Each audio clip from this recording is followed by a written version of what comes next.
Profit سے کہا گیا کہ میں کہہ دو، قل کہہ دو، یا عبادی الذی، میرے ان بندوں سے جنہوں نے اسرفوا علی انفسہم، اپنی جانوں پہ زیادتیاں کی ہیں، یعنی گناہوں میں، برائیوں میں، برے کاموں میں ڈوبے رہے ہیں، ان سے کہہ دو لا تقنطوا من رحمت اللہ، اللہ کی رحمت سے مایوس مت ہو۔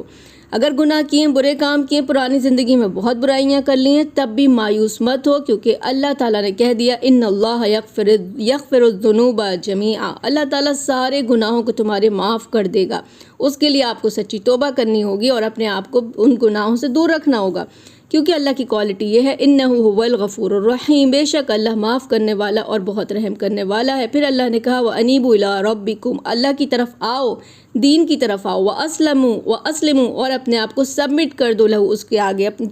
اپنے آپ کو سبمٹ کر دو۔ لیکن جہاں آپ نے بندوں سے اگر حرکت کی، بندوں کو دھوکے دیے تو پھر بندے ہی معاف کریں گے، اللہ سے کیا ہے تو اللہ معاف کر دے گا۔